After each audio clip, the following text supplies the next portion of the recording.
Peter. Thank you, Caroline. Are any officials here preparing to fight Democratic lawmakers in the streets? Absolutely not. So and thanks for the question. Some elected Democrats are so steamed about Doge. Congresswoman LaMonica McIver says we are at war.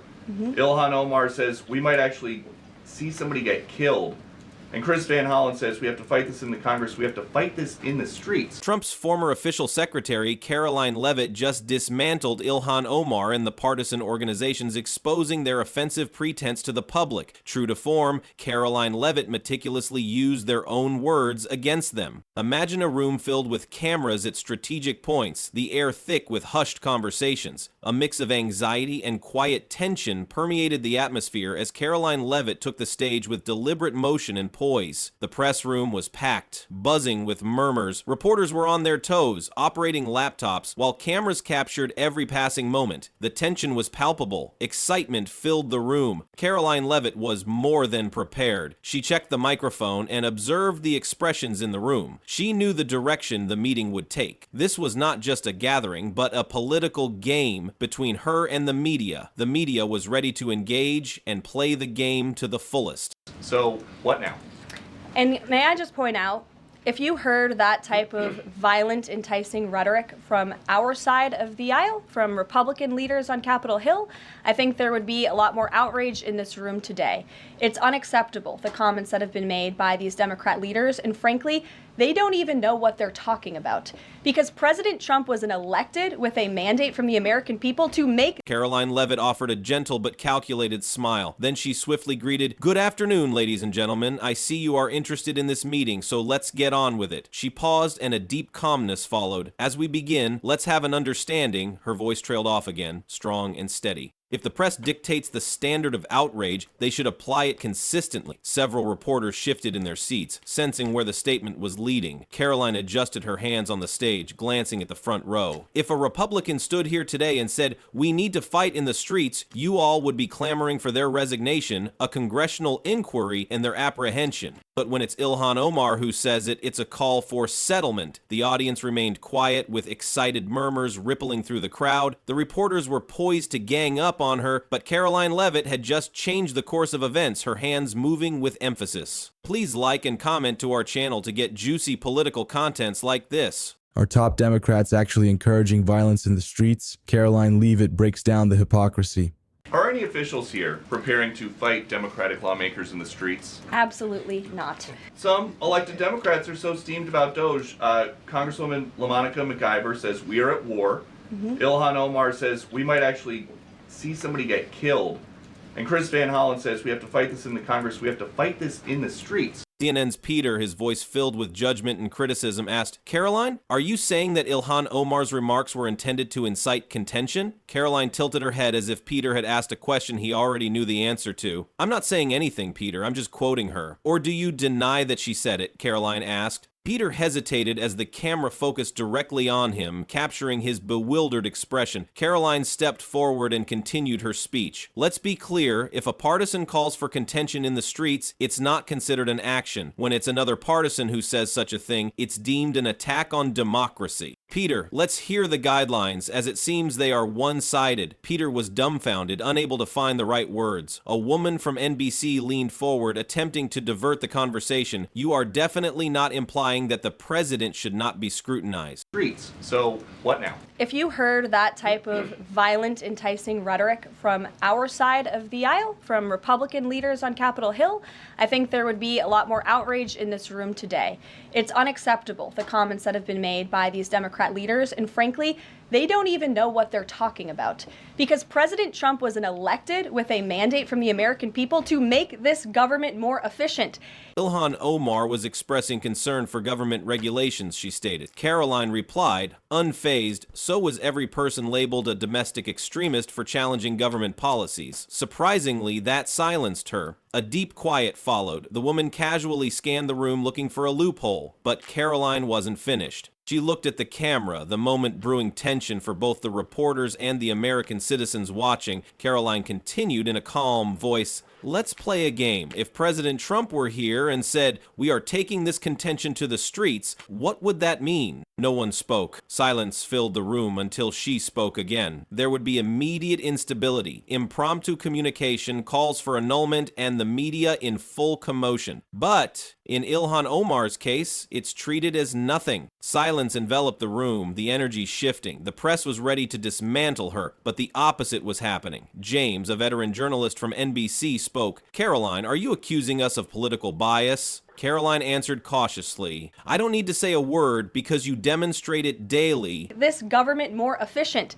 He campaigned across this country with Elon Musk, vowing that Elon was going to head up the Department of Government Efficiency, and the two of them, with a great team around them, were going to look at the receipts of this federal government and ensure it's accountable to American taxpayers. That's all that is happening here, and for Democrat officials to incite violence and encourage Americans to take to the streets is incredible. Heightened grumbling ensued. Someone muttered to a neighbor, and a reporter began typing rapidly on a laptop. Peter returned with renewed momentum. "Karoline, shouldn't we pay attention to the context of Ilhan Omar's remarks?" Karoline tilted her head, reminding him that when President Trump called for civility, they ignored the context and instead sought to condemn him. The effect echoed in the conference room. Someone coughed and a reporter grumbled. Peter's expression changed as Karoline refused to back down. "You want to discuss context, Peter? When Ilhan Omar didn't speak civilly, instead she stated, 'We have to fight in the streets'? What's the difference?" Another quick silence followed. Everyone remained mute. A phone rang in the front row, and a reporter checked the screen. Karoline spoke again. "What's the matter?" she asked. A reporter waited before saying, "Ilhan Omar just tweeted about you." Karoline giggled, unbothered, and asked, "Is she calling me dangerous, racist, or classist?" She took the iPad on the stage and read the tweet. White House Press Secretary Karoline Leavitt, School's MSNBC reporter in First Press Briefing. NBC News has learned that ICE arrested 1,179 undocumented immigrants on Sunday, but nearly half. The individuals who have committed heinous acts on the interior of our country, absolutely. "Your guess is right," she said. It says, Karoline Leavitt is disseminating harmful news to divert attention from Trump's reckless plans. Karoline glanced back at the reporters and remarked, "This is cute, but Ilhan Omar doesn't get to decide what's harmful or not." The silence deepened as everyone knew she was speaking the truth, even if they didn't want to admit it. Karoline paused, allowing the impact of her words to sink in, planning to prolong the tension. The conference room was tense. The media had come to control the narrative, but now they were stranded. Karoline gestured with her fingers, subtly inviting them to change the subject. James from the Washington Post took the bait. "Karoline, are you saying Ilhan Omar intended violence in her statement?" Karoline looked amused and replied, "Does Ilhan Omar write poetry?" This sparked fresh tension in the room. She reminded them that they had dismissed the same words from Ilhan Omar that they took seriously when used by Trump. They claimed Trump was inciting violence. James was not pleased. Karoline reiterated that this wasn't about rhetoric, but about who used it. The reporters glanced at each other, taking notes. Peter spoke up. "Karoline, you claim there's impartiality, but Trump's statements caused violence and cannot be compared to Ilhan Omar's words." Karoline replied without hesitation. She opened her iPad and showed the media information about Bernard Felix, who was recently arrested for attacking a Republican, implying they should die. Those should be the priority of ICE. Is the president still focused exclusively, which is a civil crime, it's not criminal. Federal crime. And if you are an individual, a foreign national, who illegally enters the United States of America, you are, by definition, a criminal. And so therefore, you are subject to deportation. I apologize. The man bombed the GOP office and admitted to the police he was following orders, she said. Silence followed. She showed information about another individual who killed a government official. Silence followed as she showed information about a man who killed a partisan in a basketball court. Still, no one responded. Karoline asked Peter if those crimes had practical repercussions. This made the reporters uncomfortable, struggling to maintain their composure. An MSNBC reporter accused Karoline of cherry-picking issues to support her claims. Karoline responded that it was strange that Trump's supporters were always blamed, but when it was a partisan, it was overlooked. Everyone was quiet. Karoline, keeping an eye on the time, said that the media had given her enough evidence for her claims. She made it clear that the situation was about regulating whose voices were allowed to be heard. Everyone remained quiet as she prepared for a comeback.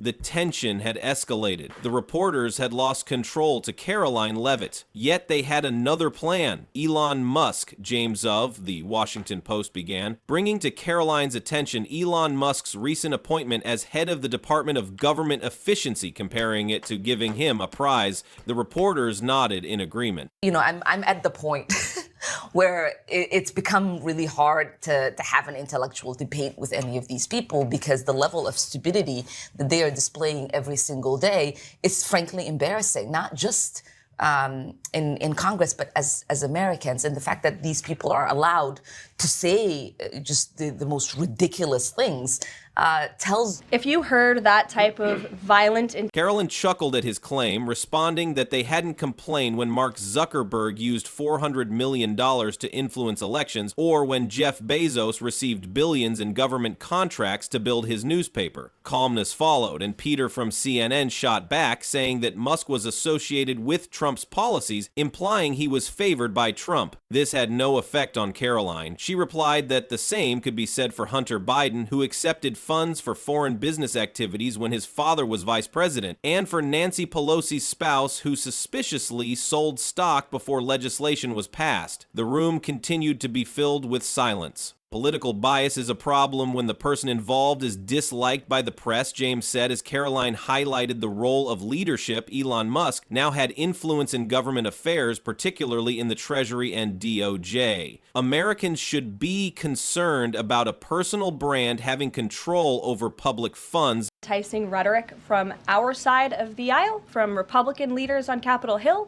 I think there would be a lot more outrage in this room today. It's unacceptable, the comments that have been made by these Democrat leaders, and frankly, they don't even know what they're talking about. Hold on to your hats, political gist lovers, because the White House briefing room just turned into a full-on verbal cage match, and Trump's press secretary Karoline Leavitt.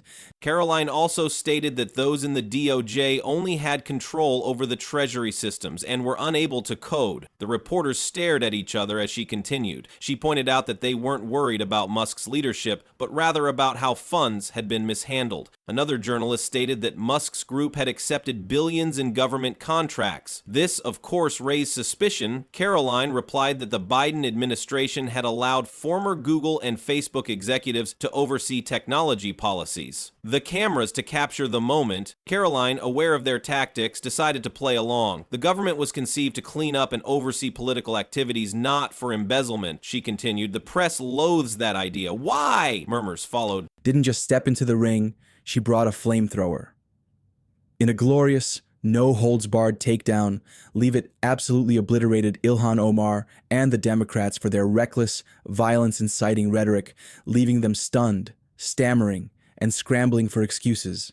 It's the kind of political beatdown that's got MAGA Nation. Karoline steeled herself as she waited for the next question. Peter asked her about illegal immigrants who were arrested but not deported, implying that it was wrong. Karoline replied that she saw this coming, emphasizing that 8,000 immigrants were arrested that morning by Trump and only 461 were released. The media portrays it as a mass release. James insisted that none should be released. Karoline explained that some were left because of ill health, while others due to lack of space. Karoline brought to their notice individuals diverting funds for immigrant maintenance, which they were aware of. Another MSNBC reporter shot back that those innocent immigrants are treated as criminals. Karoline laughed at his turning point. They labeled Trump racist after he deported some criminal groups. She further stated that immigrating into the country without proper documentation is unlawful. The reporters brought up the issue of Trump forcing Palestinians to leave Gaza, thinking Karoline would stumble, but she diligently explained that Gaza has terrorist groups. James accused Trump of making inflammatory statements, and of course, Karoline wasn't defenseless. This government more efficient.